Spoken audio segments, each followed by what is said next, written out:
نبی اکرم صلی اللہ علیہ وسلم کے صحابہ کا معمول تھا کہ جب وہ باہم ملاقات کرتے تھے تو اس وقت تک علیحدہ نہیں ہوتے تھے جب تک ایک دوسرے کو سورۃ العصر نہ سنا لیں.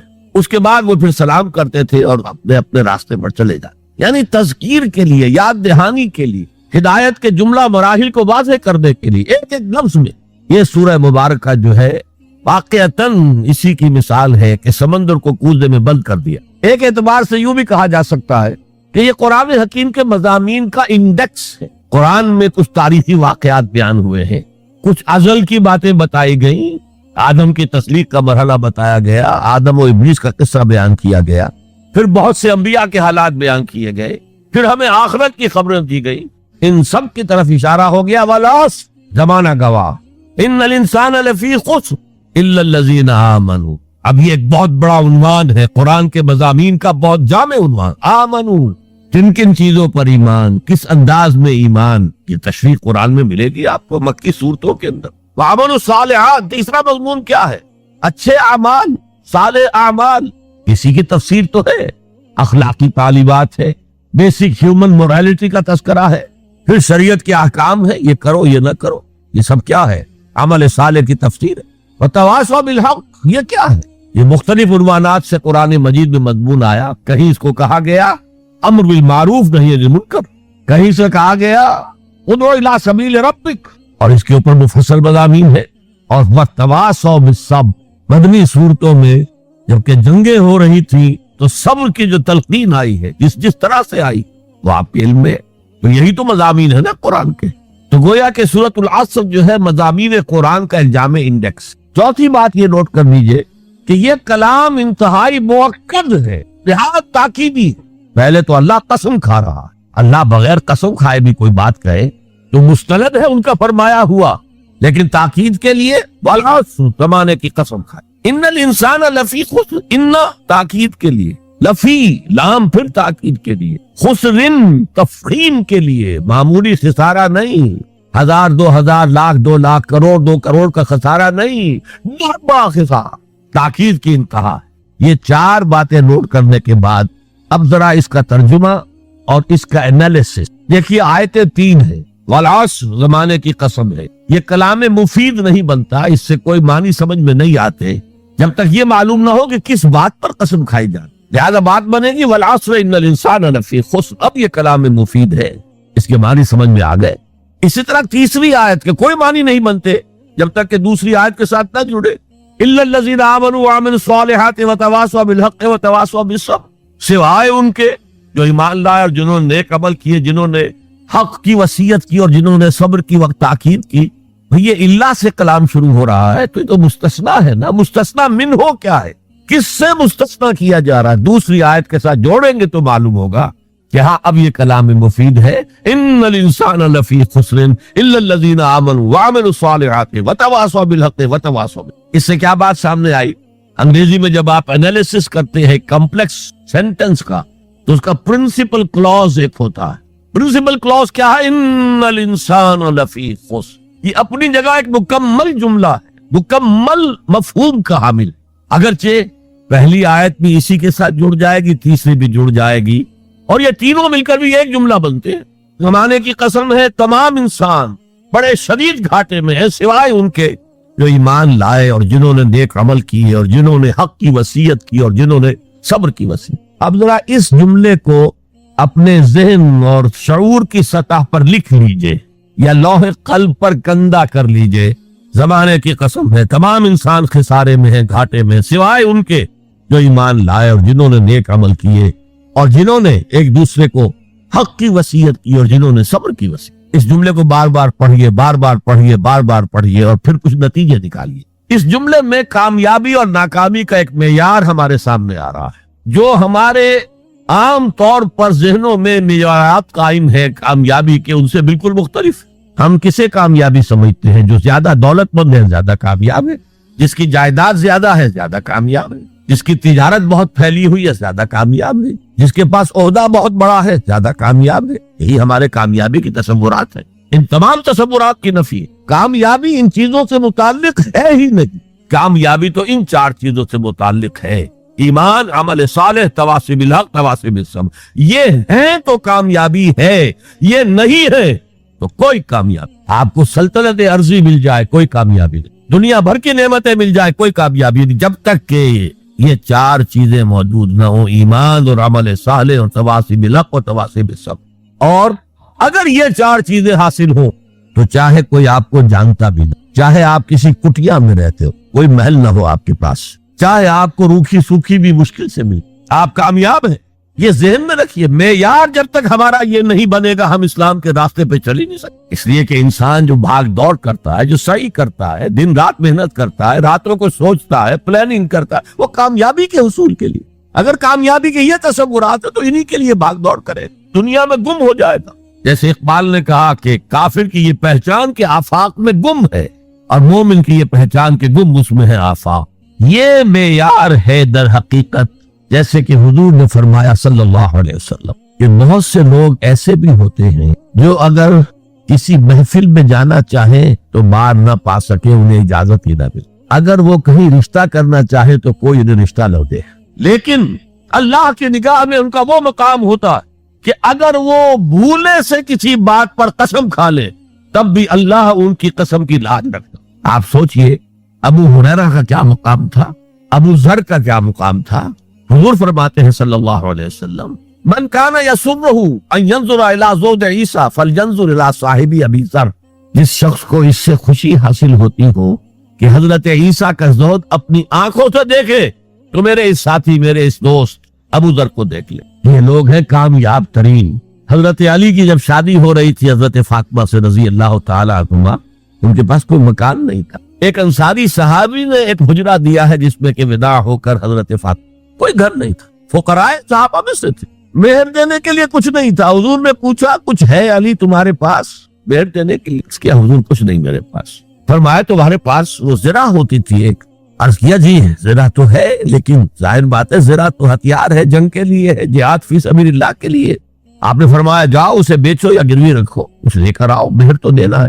کیا اس مفلسی کے کی وجہ سے وہ حضرت علی ناکام انسان تھے؟ لیکن واقعہ یہ ہے کہ کامیابی کے اور ناکامی کے اس معیار پر ہمارا دل ٹھکتا، دل ٹھک جائے تو کیا کہنے، زندگی میں انقلاب آ جائے۔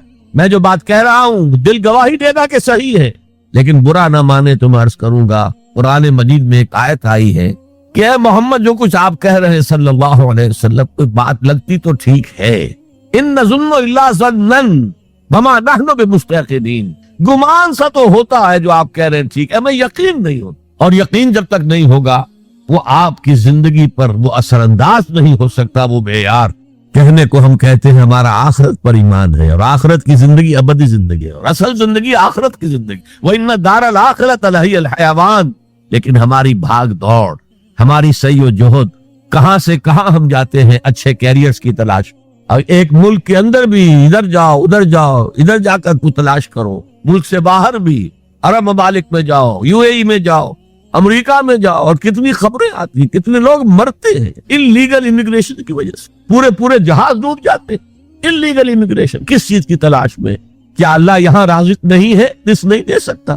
لیکن یہ کامیابی کی زندگی جس میں چمک ہو دمک ہو، اقبال کہتے ہیں کہ خرد کو خیرہ کرتی ہے، عقل کو خیرہ کرتی ہے چمک تہذیب حاضر کی، یہ صناعی مگر جھوٹے نگوں کی ریزہ کاری ہے، یہ جھوٹے رزقوں کی ریزہ کاری ہے، کوئی اس کی حقیقت ہی نہیں۔ تو پہلی بات زمانے کی قسم ہے، تمام انسان خسارے میں ہے، یقیناً ہے سوائے ان کے جو چار شرطیں پوری کریں، الا الذین آمنوا وعملوا الصالحات وتواصوا بالحق وتواصوا بالصبر۔ اب دوسری بات نوٹ کیجئے، یہ نجات کے منیمم تقاضے ہیں، اگرچہ میں یہاں نجات کا لفظ استعمال کر رہا ہوں، اول وہلے میں نجات پا جانا، قیامت کے دن ہی ہمارا اللہ تعالیٰ جو ہے ہمیں حکم دے جاؤ داخل ہو جاؤ جنت، ادخلوها خالدین۔ وہ جو تصور ہے کہ اگر کسی کے دل میں ایمان ہے اور گناہوں کا پلڑا بھاری ہے نیکیوں کے پلڑے سے، تو وہ اپنے گناہوں کے بقدر سزا پا کر جہنم سے نکال کر جنت میں داخل کر دیا جائے گا۔ وہ میرا اس وقت موضوع نہیں، اول پہلے میں نجات، میدان حشر میں نجات، وہ نجات جو ہے اس کے یہ منیمم لوازم ہے۔ کیوں؟ اگر کہا جاتا یقیناً ان لوگوں کے مراتب بہت عمدہ ہے، بہت اونچے ہیں، بہت اعلیٰ ہے، عرفہ ہے، جو یہ 4 شرطیں پوری کرے. تو اس کا مطلب کیا تھا کہ اس سے کم میں بھی گزارا ہو سکتا ہے. زیادہ اونچا رتبہ نہ صحیح, زیادہ اونچی جنت نہ صحیح, چھوٹی جنت ہی ہو جائے گی, لہذا اس سے کم پر بھی گزارا ہو سکتا. لیکن یہاں کیا ہے, والعصر ان الانسان لفی خسر الا الذین آمنوا وعملوا الصالحات وتواصوا بالحق وتواصوا بالصبر. یہ تو منیمم تقاضا ہے, کم سے کم تقاضا ہے, لازمی تقاضا ہے. اس کے بغیر وہ فوری نجات ممکن نہیں. اب تیسری چیز, اور یہ ہمارے تصورات کی بڑی نفی کر دینے والی شے, یہ 4 شرطیں لازم ہیں. ہم سمجھ بیٹھے صرف ایمان سے نجات ہو جائے گی. اس سے بھی آگے ایمان ہو نہ ہو, ہم مسلمان ہیں, محمد کے امتی ہیں صلی اللہ علیہ وسلم, نجات تو ہو ہی جانی ہے. یہی تصورات ہیں کہ جنہوں نے ہمیں بے عمل کر دی. جب بغیر کسی سعی کے, بغیر کسی محنت کے, بغیر کسی بھاگ دوڑ کے, بغیر کسی قربانی کے نجات حاصل ہو جائے تو کس کا دماغ خراب ہوا ہے کہ وہ محنتیں کرے, مشقتیں کرے, قربانیاں دے, اپنا خون دے, اپنا مال دے. لہذا یہ 4 چیزیں لازم ہیں. یہ اللہ کا کلام ہے, یہ شاعری نہیں ہے. شاعری میں مبالغہ بھی ہو جاتا ہے. اللہ کا کلام ایک ایک حرف, جو غالب کہتا ہے کہ گنجینہ معنی کا طلسم اس کو سمجھیو, جو لفظ کے غالب میرے اشعار میں آوے. میرے اشعار میں جو لفظ آتا ہے اس کو گنجینہ معنی کا طلسم سمجھنا, یوں نہیں کہ میں نے ایسے ہی عام طور پہ وہ لفظ استعمال کر دیا. اب فارسی میں کہتا ہے زیرے ہر لفظ غالب چیدہ میں خانہ ہے.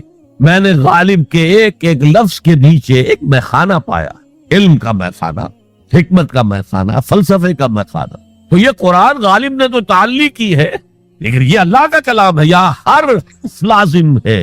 اسی لیے دیکھیے میں آپ کو جملہ سنا رہا ہوں امام رازی رحمت اللہ علیہ کا, جو میرے نزدیک جامع ترین تعبیر ہے اس بات کی جو میں آپ کے سامنے رکھ رہا ہوں. ان هذه الآیہ فیہا وعید شدید. لوگوں جان لو, اس آیت میں تو بڑی شدید وعید ہے. بأن اللہ تعالی حکم بالخسار علی جمیع الناس, اس لیے کہ اللہ تعالیٰ نے تو فیصلہ کر دیا تمام انسانوں کے لیے خسارے کا, گھاٹے کا, تباہی کا, بربادی کا. الا من کان آتیا بہذہ الاشیاء الاربعہ, سوائے ان کے جو یہ 4 چیزیں پوری کریں. وہی الایمان والعمل الصالح والتواصی بالحق والتواصی بالصبر. اب غور سے سنیے, فدل ذلک ان النجات معلقۃ بمجموع هذه الاشیاء. اس سے اس بات پر دلیل بنی ہے, رہنمائی ہوئی ہے کہ نجات کا تعلق ہے, نجات معلق ہے, نجات مشروط ہے ان 4 چیزوں کے جمع ہو جانے سے. یہ نہیں کہ ایک چیز سے ہی آپ کو نجات حاصل.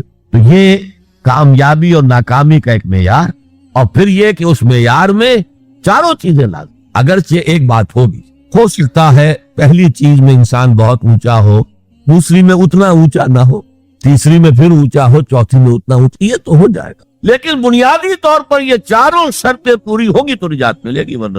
اس سورہ مبارکہ کے بارے میں یہ بنیادی باتیں آپ کے سامنے عرض کر کے اب میں آپ سے یہ بات کہنا چاہتا ہوں کہ قرآن کے سمجھنے کے 2 درجے ہیں. ایک تذکر بالقرآن, قرآن سے سبق حاصل کر لیں. ایک تدبر قرآن, قرآن پر غور و خوض, گہرائی میں اترنا. قرآن میں ہو غوطہ-زن اے مرد مسلمان, غوطہ لگاؤ گے تو تہ سے موتی نکال کر لاؤ گے نا. اب تذکر بالقرآن تو میں نے آپ کے سامنے تذکر بسورۃ العصر, یہ تو مکمل ہو گئے, سبق تو حاصل ہو گئے. کامیابی کا معیار یہ 4 چیزیں, یہ 4 چیزیں لازم. اور جب اب تدبر قرآن کے درجے پر آئیں گے تو معلوم ہوگا 4 چیزیں عقلاً منطقی طور پر لازم و ملزوم ہیں. تو تذکر بالقرآن اتنی بات بھی جس نے سمجھ لی, جس بدو نے سمجھ لی, اس کی زندگی میں انقلاب آ گیا. ان الانسان لفی خسر الا الذین آمنوا وعملوا الصالحات وتواصوا بالحق وتواصوا بالصبر. جو حاصل تھا, جس کو میں مثال دیا کرتا ہوں کہ اگر سمندر میں کوئی آئل ٹینکر جو ہے وہ لیک کر جائے, ٹوٹ جائے, تو کیا ہوتا ہے, تیل سمندر کی سطح پر پھیل جاتا, نیچے نہیں جاتا. اسی طرح قرآن کا تیل, قرآن کا مغز, قرآن کی ہدایت اس کی سطح پر موجود. اسی لیے کہا گیا کہ تذکر بالقرآن نہایت آسان ہے, کیونکہ سطح پر موجود ہے. اس کے لیے گہری غوطہ زنی کی ضرورت نہیں ہے. وَلَقَدْ يَسَّرْنَا الْقُرْآنَ لِلذِّكْرِ فَهَلْ مِن مُدَّكِرٍ. یاد دہانی حاصل کرنے کے لیے ہم نے قرآن کو بہت آسان کر دیا. تو ہے کوئی نصیحت اخذ کرنے والا, ہے کوئی بنیادی ہدایت کا طالب, فَهَلْ مِن مُدَّكِرٍ. تذکر بالقرآن کے اعتبار سے قرآن دنیا کی آسان ترین کتاب.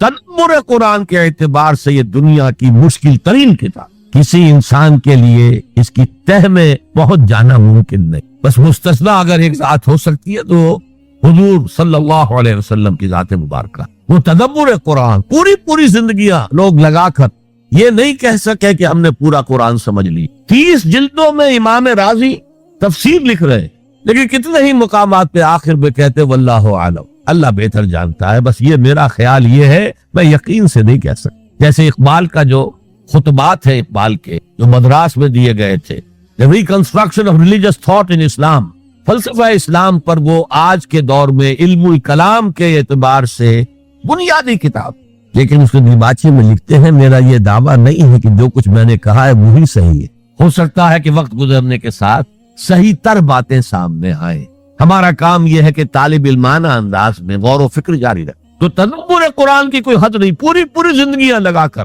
خاص طور پر امام رازی کا ایک جملہ تو مجھے بھولتا نہیں، سورہ حدید کی جو آیت ہے هو الاول والآخر والظاہر والباطن، وہاں ایسے معلوم ہوتا ہے جیسے کھڑے کانپ رہے، لرز رہے۔ هذه الآیت اعلم ان هذا المقام مقام غامض عمیق مہیب، جان لو کہ یہ مقام بہت گہرا ہے، بڑا پرہیبت ہے اور بہت غامض ہے، اس کے مضامین آسانی سے سمجھنے والے نہیں۔ تو بہرحال اس تدبر قرآن کے اعتبار سے اب میں گفتگو کروں گا۔ والعصر، زمانے کی قسم۔ پہلی بات یہ نوٹ کیجئے کہ قسم جو قرآن مجید میں کھائی گئی ہے یا کھائی گئی ہیں قسمیں، ان سے مراد کیا ہوتا؟ ہم اگر قسم کھاتے ہیں اپنی کسی بات پر، اللہ کی قسم ہے، تو گویا کہ اللہ کو گواہ کے طور پر پیش کرتے ہیں کہ اللہ جانتا ہے، اللہ گواہ ہے، جو میں کہہ رہا ہوں سچ ہے۔ لیکن ہم قسم کھائیں گے کسی بزرگ ہستی کی، بڑی شے کی، اللہ کی قسم۔ قرآن میں جو متکلم ہے اللہ، اس سے اوپر کون ہے؟ لہذا قرآن مجید کی قسموں میں صرف ایک شے ہے، شہادت، گواہی۔ چنانچہ ترجمہ کیا ہوگا؟ زمانہ گواہ ہے کہ تمام انسان سے سارے۔ نمبر 2 نوٹ کیجئے، عصر کے معنی کیا؟ زمانہ، صرف زمانہ نہیں، وہ زمانہ جو تیزی سے گزر رہا۔ یہ 2 الفاظ استعمال ہوتے ہیں، ویسے تو عربی میں وقت کا لفظ بھی ہے، لیکن قرآن میں وہ لفظ آیا نہیں۔ 2 لفظ ہیں، عصر اور دہر، اور آپ کو معلوم ہے کہ دونوں کی یہ صورتیں ہیں، سورۃ الدہر بھی ہے، سورۃ العصر۔ ان دونوں میں فرق کیا ہے؟ فلسفے میں کہتے ہیں ایک سیریل ٹائم ہے، وہ وقت جو گزر رہا ہے، اس میں ماضی ہے، حال ہے، مستقبل ہے، یہ سیریل ٹائم۔ اور ایک دہر، یہ زمانہ، اس کی وسعت، یوں سمجھیے جدید اصطلاح میں time and space complex, time and space complex کو ظاہر کرتا ہے لفظ دہر۔ اسی لیے کہا گیا ہے هل اتى على الانسان حين من الدهر لم يكن شيئا مذکورا، ایک وقت ایسا بھی نہیں تھا کہ انسان کوئی قابل ذکر شے نہیں تھا۔ کیا تھا؟ ندوے پانی کی ایک بوند۔ تو یہاں عصر کی جو قسم کھائی گئی ہے اس کے مختلف پہلو ہیں جو علماء نے بیان کی۔ یہ عصر تیزی سے گزر رہا ہے، تیزی سے گزر رہا ہے، تیزی سے گزر رہا ہے۔ غافل تجھے گھڑیال یہ دیتا ہے منادی، گردوں نے گھڑی عمر کی ایک اور گھٹا دی۔ آپ سمجھتے آج میری عمر 71 برس ہو گئی، جب 72 کی ہو گئے، 1 سال اور عمر بڑھ گئی۔ ارے بڑی کہاں گھٹ رہی ہے؟ اگر 80 برس تمہاری عمر کل ہونی ہے تو 1 سال اور گھٹ گیا، اگلے سال 1 اور گھٹ جائے گا، تو یہ عمر بڑھ نہیں رہی، گھٹ رہی۔ غافل تجھے گھڑیال یہ دیتا ہے منادی، گردوں نے گھڑی عمر کی ایک اور گھٹا۔ امام رازی نے بھی یہ واقعہ نقل کیا ہے کہ والعصر کا مفہوم میری سمجھ میں اس وقت آیا جب کہ میں نے بازار میں ایک برف فروش کو چیختے اور چلاتے ہوئے پایا، لوگوں کو جلدی میرا برف خرید لو ورنہ میں تباہ ہو جاؤں گا، اس لیے کہ وہ تو پانی بچ جائے گا، پھر کیا قیمت اس کی ہوگی۔ اسی طرح یہ عمر جو ہے اس برف کی طرح پگھل رہی ہے، جا رہی ہے، لہذا یہ چونکانے کا انداز ہے۔ جیسے آپ کہتے ہیں زمانے کو تھام لو، زمانہ جو ہے اس کی قدر و قیمت کو پہچانو۔ والعصر، یہ تیزی سے گزر رہا ہے، یہ برف کی طرح پگھل رہا۔ اس کا ایک اور مفہوم بھی ہے جو شروع میں عرض کر چکا ہوں، تاریخ انسانی گواہ ہے۔ جب انبیاء اور رسول کی دعوت مانی گئی، بہترین نظام قائم ہوا، بہترین معاشرہ قائم ہوا، بہترین سوسائٹی قائم، اور جب ان کے راستے سے اعراض کیا گیا، تباہی آئی، بربادی آئی، ہلاکت آئی، اللہ کا عذاب آیا۔ والعصر، یہ زمانہ گواہ ہے۔ یاد کر لو قوم نوح کے انجام کو، یاد کر لو قوم ہود کے انجام کو، یاد کر لو قوم صالح کے انجام کو، یاد کر لو قوم لوط کے انجام کو، یاد کر لو قوم مدین کے انجام کو، یاد کر لو آل فرعون کے انجام کو۔ والعصر ان الانسان لفی خسر، الا الذین آمنوا وعملوا الصالحات وتواصوا بالحق وتواصوا بالصبر. مجھے ایک انگریزی نظم کا بھی ایک سٹینزا یاد آ رہا ہے. ویسے بڑی پیاری نظم ہے پوری کی پوری. سام آف لائف، زندگی کا ترانہ، ترانہ ہے زندگی. اس کا جو سٹینزا میں سنانا چاہتا ہوں: art is long and time is fleeting and our hearts, though stout and brave, still like muffled drums are beating funeral marches to the grave. کام تو بہت بڑا ہے، بہت لمبا پڑا ہوا ہے، اور یہ وقت بھاگ رہا ہے، دوڑ رہا ہے. عصر کہتے ہیں تیزی سے دوڑنے والا وقت. اعصار کہتے ہیں آندھی، جھکڑ، تیز ہوا. اعصار، عصر کا وقت وہ ہے جبکہ تیزی سے دن ختم ہو رہا ہے. Art is long and time is fleeting and our hearts, though stout and brave. اگرچہ ہمارے دل ابھی بڑے مضبوط ہیں، بڑی بہادری ہے. Still like muffled drums are beating funeral marches to the grave. یہ آپ کے سمجھ میں آئے گا.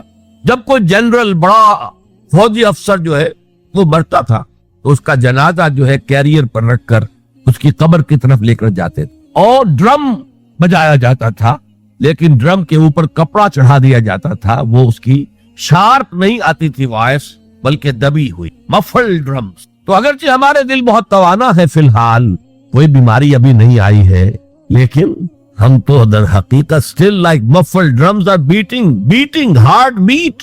بیٹ کا لفظ جس طرح کہ وہ ڈرم بجایا جا رہا ہے، beating of the drum، اسی طرح beating of the heart. اس کے ساتھ ہم قدم بقدم قدم بقدم اپنے گریو، اپنی قبر کی طرف جا رہے ہیں. یہ ہے والعص، زمانے کی قسم ہے، زمانہ گواہ ہے. ان الانسان لفی خسر. میں عرض کر چکا ہوں یہ مرکزی آیت ہے، مرکزی مضمون. اسے آپ کہہ سکتے ہیں انسان کا حزنیہ، ہیومن ٹریجڈی. آپ کو معلوم ہے گوتم بدھ کیا بپتا پڑی تھی اس پر کہ شہزادہ تھا کپل وستو کا، محل میں رہتا تھا، جوان بیوی تھی، ایک بچہ بھی، بیٹا وہ بھی تھا. جوان بیوی کو اور بیٹے کو چھوڑ کر جنگلوں میں نکل گیا. کیوں؟ اس نے دیکھا دنیا میں دکھ بہت. کہیں وہ دیکھا اس نے اندھا ایک آدمی ہے، وہ ٹھوکریں کھا رہا گر رہا ہے. کہیں دیکھا کسی کا بچہ جو ہے عالم نزع میں ہے، کوئی کچھ نہیں کر سکتا، رو رہے، پیٹ رہے. کہیں دیکھا جنازہ جا رہا، کندھے کے اوپر رکھ کر جا رہے. تو اس کے فکر کا مرکزی نقطہ کیا ہے؟ سروم دکھم. یہاں تو دکھ ہی دکھ ہے اور کچھ نہیں ہے. اس دکھ سے سیلویشن حاصل کرنے کے لیے وہ نکل گئے. اب کیا اسے ملا کیا نہیں ملا اسے چھوڑ دیجیے، لیکن ایک مثال تو ہے. محل کی زندگی چھوڑ کر، جوان بیوی کو چھوڑ کر، ایک چھوٹے بچے کو چھوڑ کر انسان نکلا ہے. ان الانسان لفی خسر. دنیا کے اندر یہ تکالیف دیکھ کر اتنا متاثر ہو گئے، تو آخرت کی تکالیف وہ تو بہت بڑی ہے، بہت بڑی ہے، بہت بڑی. قرآن مجید کے ہر صفحے کے اوپر جہنم کے کوئی نہ کوئی مناظر دکھا دیے گئے. کیا کھانے کو ملے گا؟ زقوم، جو پیٹ میں جائے گا تو کھولے گا جیسے کہ پانی کھول رہا ہو، اور پھر اس پر پیاس نہ لگے گی تو حمیم ملے گا، گرم پانی یا پیپ، اور زخم کا دوبن ملے گا. حضور کو شب معراج میں جو دکھائے گئے مناظر، عذاب کس کس طور سے انسانوں کو ہوگا. والعصر ان الانسان لفی. اور میں عرض کر چکا ہوں خسرن ہے یہاں، الخسر نہیں ہے. الخسر ہوتا تو کوئی خاص خسارہ. خسرن یہ قاعدہ ہے عربی زبان میں، تنکیل نکرہ جو آتا ہے تفخیم کے لیے آتا ہے، بہت بڑا خسارہ، بہت بڑا گھاٹا. اب جو اس سے استثناء کی 4 شرائط ہیں ان کو سمجھیے. سب سے پہلے ایمان. اب یا تو ایک لفظ آیا ایمان، اللہ پر ایمان، رسولوں پر ایمان، آخری رسول اور آخری نبی پر ایمان، کتابوں پر ایمان اور آخری کتاب قرآن پر ایمان، بعث بعد الموت پر ایمان، حساب کتاب پر ایمان، جزا و سزا پر ایمان، جنت اور دوزخ پر ایمان. یہ ایمانیات ہے. میں نے عرض کیا تھا یہ ایک عنوان ہے. کتنی لمبی لمبی بحثیں قرآن مجید میں ان میں سے ہر ایک چیز کے بارے میں آئی ہیں مکی صورتوں کے. لیکن اس وقت جو بات میں آپ کو بتانا چاہتا ہوں، وقت کم ہے، اس ایمان کے 2 لیول سمجھ لیجئے، یا 2 قسمیں سمجھ لیجئے، یا 2 ایسپیکٹ سمجھ لیجئے. اور یہ مجھے امید ہے کہ بہت سے حضرات نے بچپن میں یاد کیا ہوگا. ایمان مجمل، آمنت باللہ کما ہوا باسمائہ و صفاتہ وقبلت جمیع احکامہ، اقرار باللسان و تصدیق بالقلب. ایمان کے یہ 2 درجے ہیں. زبان سے اقرار، جو کہے، کسی مذہب کا ماننے والا ہو، ہندو ہو، سکھ ہو، پارسی ہو، عیسائی ہو، جو کہے اشہد ان لا الہ الا اللہ واشہد ان محمد رسول اللہ، ایسے محسوس ہوتا ہے کہ ایک لائن کھچی ہوئی تھی، پہلے ادھر تھا فوراً ادھر آ گیا. یہ ہے اقرار باللسان. لیکن اس ایمان کا فائدہ صرف اس دنیا میں ہے. یعنی ہم ایک دوسرے کو مسلمان سمجھیں. اس کی حیثیت قانونی ایمان کی ہے. ظاہر بات ہے مسلمان باپ کی وراثت مسلمان بیٹے کو جا سکتی ہے، بیٹا مسلمان نہیں ہے تو وراثت نہیں پہنچے. Who is a Muslim and who is not a Muslim؟ یہ لیگل کوسچن. مسلمان ریاستوں کے اندر دستور میں ہوگا کہ یہاں ہیڈ آف دی اسٹیٹ مسلمان ہوگا، تو کتنا بڑا لیگل کوسچن ہے کہ کون ہے واقعی مسلمان کون نہیں ہے. تو بہت اہم ہے. لیکن اس کا سارا معاملہ اس دنیا تک ہے کہ ہم ایک دوسرے کو مسلمان سمجھیں. میں اپنی بیٹی نکاح میں دے سکتا ہوں کسی مسلمان. اصل ایمان کیا ہے؟ تصدیق بالقلب. جب دل میں اتر جائے، دل میں کھپ جائے، وہ ہے اصل ایمان. ہم دنیا میں اس کو زیر بحث لا نہیں سکتے. ہمارے پاس کوئی آلہ نہیں ہے دل میں اتار کر دیکھ لے ایمان ہے کہ نہیں ہے، کوئی نہیں. الیکٹروکارڈیوگرام کر لیجئے، یہ تو پتہ چل جائے گا کہ اس میٹنگ کے اندر کچھ جو ہے ریگولیرٹی ہے. اینجیو پلاسٹی کر لیجئے، معلوم ہو جائے گا کہ اتنی وینز بلاکس ہے. بس دل میں ایمان ہے یا نہیں، اس کا کوئی ذریعہ ہمارے پاس نہیں. لہذا دنیا میں ہم ایمان پر بحث ہی نہیں کر سکتے. ہم کسی کے بارے میں یہ نہیں کہہ سکتے یہ صاحب ایمان ہے اور یہ نہیں ہے. ہاں مسلمان ہے تو مسلمان کے جو حقوق ہیں اسے ملے. وہ فاسق بھی ہو تو مسلمان ہے، فاجر بھی ہو تو مسلمان ہے، متقی ہو تب بھی مسلمان ہے، نیک ہو عبادت گزار ہو تب بھی مسلمان ہے. اور لیگلی اور کانسٹیٹیوشنلی ان میں کوئی فرق نہیں ہے. المسلم کفو لکل مسلم. امام ابو حنیفہ رحمۃ اللہ علیہ کا قول بہت اہم ہے. اتنی اہمیت تو اس کی ہے کہ ذرا سی ایک خطا ہو گئی تھی حضرت اسامہ ابن زید سے. حضور کو بہت محبت تھی اسامہ سے، اپنے پوتے کی طرح سمجھتے تھے، اس لیے کہ زید کو تو اپنا بیٹا بنایا ہوا تھا، زید ابن حارثہ کو. تو بعد میں جب آیت اتنی کہ یہ کوئی منہ بولا بیٹا اسلام میں کوئی شے نہیں ہے، ورنہ پہلے انہیں کہتے تھے زید ابن محمد، اس کے بعد دوبارہ وہ زید ابن حارثہ رہ گئے. لیکن محبت کتنی تھی زید سے، اور اس اعتبار سے گویا کہ حضرت اسامہ ابن زید وہ تو حضور کے پوتوں کے مانے. ان سے غلطی ہو گئی. ایک جنگ میں ایک کافر کے ساتھ مقابلہ ہوا دو بدو. اس کافر نے جب سمجھا کہ میری تو بس ہو گئی، اب میں مزید مقابلہ نہیں کر سکتا، اب میری جان اس کے ہاتھ میں، اسامہ کے ہاتھ میں، انہوں نے پڑھ دیا کلمہ اشہد ان لا الہ الا اللہ واشہد ان محمد رسول. انہوں نے یہی سمجھا جو ہم ہوتے تو سمجھتے کہ جان بچانے کا ہیلا کر رہا ہے، لہذا گردن اڑا دی. اس دل میں اپنے خدشہ سا رہا یہ صحیح کام کیا میں نے یا نہیں، یا ہو سکتا ہے حضور کو کسی اور ذریعے سے اطلاع پہنچی. طلب فرمایا اسامہ یہ تم نے کیا کیا؟ حضور اس نے جان بچانے کے لیے کلمہ پڑھا تھا، آپ نے نہیں کہا کہ تم غلط کر. اللہ شققنا قلبہ، تم نے اس کا دل چیر کے کیوں نہیں دیکھ لیا؟ یعنی نہ تم دل چیر کے دیکھ سکتے ہو، کیا تمہیں معلوم ہے؟ کیسے کہہ سکتے ہو یقین سے کہ اس نے جان بچانے کو کلمہ پڑھا؟ اور اے اسامہ کیا کرو گے قیامت کے دن جبکہ یہ کلمہ تمہارے خلاف استغاثہ لے کر آئے گا؟ تو اس کی بھی بہت بڑی اہمیت ہے. دنیا میں پورا لیگل اینڈ کانسٹیٹیوشنل نظام اسلام پر قائم ہے، اقرار باللسان پر قائم، لیکن اصل ایمان دل میں. یہ سورہ حجرات میں فرمایا گیا جو اس موضوع پر قرآن حکیم کی اہم ترین آیات ہے. آیت نمبر 14 ہے یہ. قالت الاعراب آمنا قل لم تؤمنوا ولكن قولوا اسلم.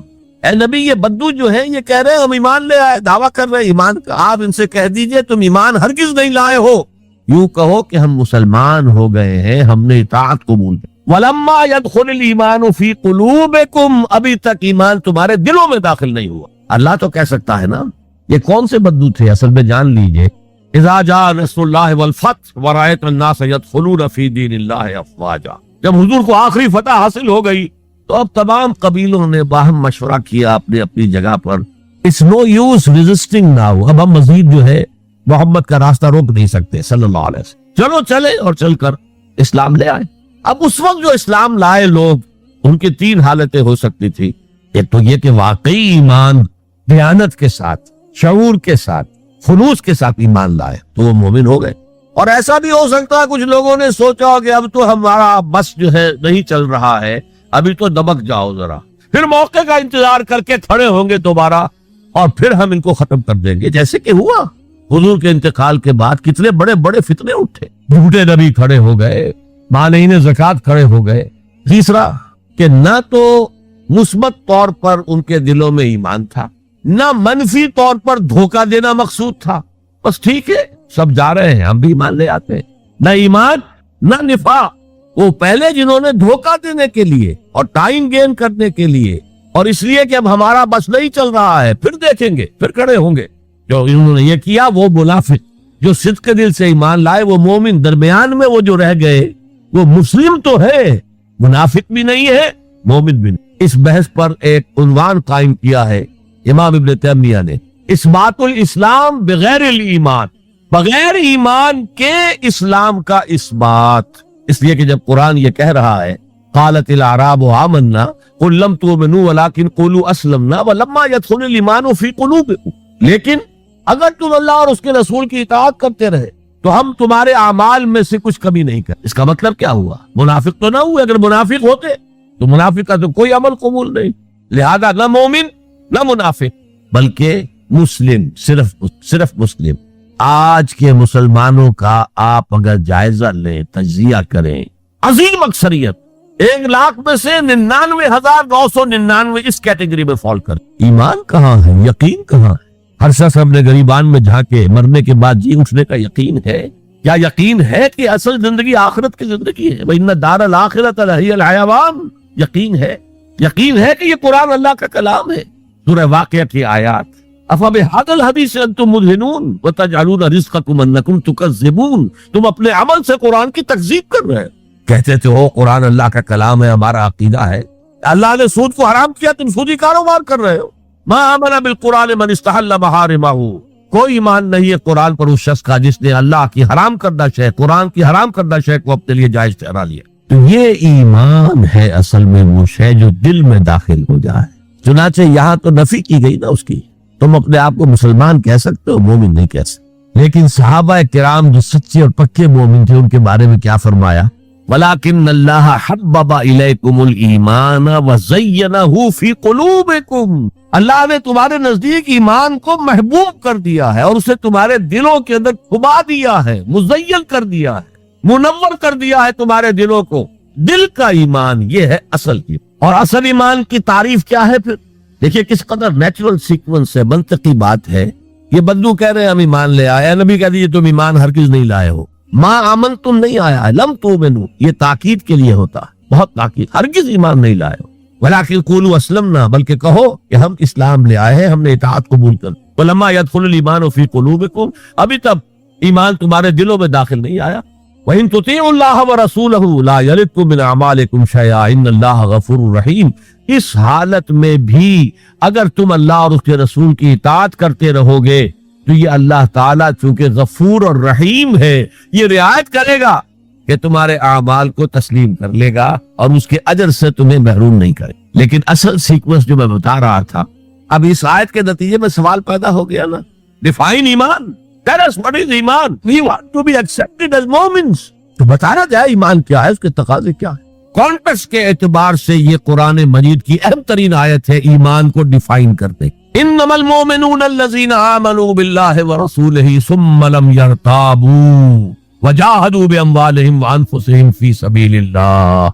مومن تو صرف وہ ہے جو ایمان لائے اللہ پر، اس کے رسول پر، پھر شک میں ہرگز نہیں پڑے، یقین کی کیفیت ہو گئی. ابھی آپ نے سورہ تکاثر سنی تھی.